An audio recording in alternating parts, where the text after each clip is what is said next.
नमस्ते friends. Income tax related और एक वीडियो में आप सभी का स्वागत है। हम सब जब भी इनकम टैक्स रिटर्न के विषय में या इनकम टैक्स के विषय में बात करते हैं तो हम लोग फाइनेंशियल ईयर, प्रीवियस ईयर और असेसमेंट ईयर जैसे शब्दों का उपयोग करते हैं। लेकिन अभी जो नया इनकम टैक्स बिल 2025 इंट्रोड्यूस किया गया है उसमें इन तीनों शब्दों के जगह टैक्स ईयर शब्द का उपयोग किया गया है। तो इस वीडियो में हम लोग समझेंगे कि ये टैक्स ईयर क्या है और ये कब से अप्लीकेबल होगा। तो अभी जो इनकम टैक्स एक्ट 1961 है उसमें 1 अप्रैल से लेकर 31 मार्च का जो पीरियड होता है उसे फाइनेंशियल ईयर प्रीवियस ईयर कहा जाता है।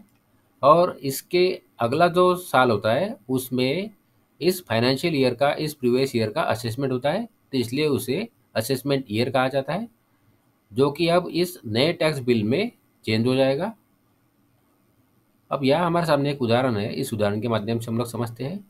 यहाँ 1/4/2024 से लेके 31/3/2025 ये जो फाइनेंशियल ईयर है, ये जो प्रीवियस ईयर है, इसके लिए असेसमेंट ईयर 2025-2026 होगा।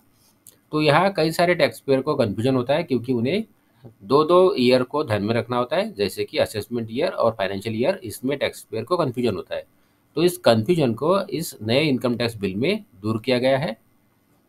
तो ये जो नया इनकम टैक्स एक्ट 2025 है, जो कि अभी केवल बिल है, जो कि इंट्रोड्यूस किया गया है, ये बिल जब पास हो जाएगा तब वो एक्ट बन जाएगा और वो एक्ट 1 अप्रैल 2026 से अप्लीकेबल होगा। इसका मतलब 31 मार्च 2026 तक का जो पीरियड है उसके लिए इनकम टैक्स एक्ट 1961 ही लागू रहेगा। ये नया इनकम टैक्स एक्ट 1 अप्रैल 2026 से लागू होगा। तो अब यहाँ बात कर लेते हैं टैक्स ईयर के विषय में।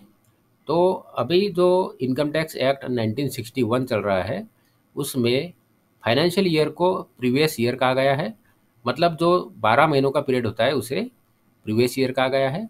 लेकिन अब जो इनकम टैक्स एक्ट नया इंट्रोड्यूस किया गया है उसमें इस प्रीवियस ईयर की जगह टैक्स ईयर का उपयोग किया गया है। मतलब अब प्रीवियस ईयर की जगह टैक्स ईयर कहा जाएगा।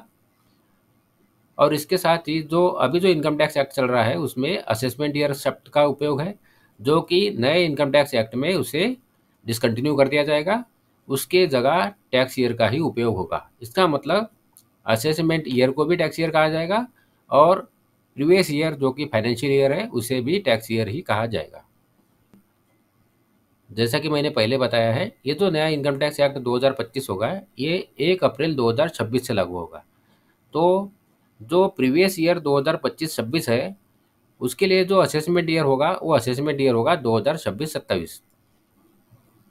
अब 1 अप्रैल 2026 से जो फाइनेंशियल ईयर स्टार्ट होगा, जो कि 31 मार्च 2027 को ख़त्म होगा, उसे नए इनकम टैक्स एक्ट के हिसाब से टैक्स ईयर कहा जाएगा। और इस टैक्स ईयर 2026-2027 का जब असेसमेंट किया जाएगा तो उस असेसमेंट ईयर को भी टैक्स ईयर कहा जाएगा। इसका मतलब टैक्स ईयर 2026-2027 का अगले साल में जो इनकम टैक्स रिटर्न फाइल किया जाएगा तो उस समय उसे टैक्स ईयर 2026-2027 का इनकम टैक्स रिटर्न कहा जाएगा। इसके कारण टैक्स पेयर को फाइनेंशियल ईयर, प्रीवियस ईयर और असेसमेंट ईयर के लिए कन्फ्यूजन नहीं होगा। मतलब फाइनेंशियल ईयर 2026-2027 को टैक्स ईयर 2026-2027 कहा जाएगा और इसका जब असेसमेंट होगा उस असेसमेंट ईयर को भी टैक्स ईयर 2026-2027 कहा जाएगा। तो अब यहाँ टैक्स पेयर को किसी प्रकार का कन्फ्यूजन नहीं होगा। तो ये थी short information new income tax bill 2025 के अनुसार जो टैक्स ईयर का कंसेप्ट है उसके विषय में। आशा करता हूँ इस वीडियो की जानकारी आपको यूज़फुल लगी हो।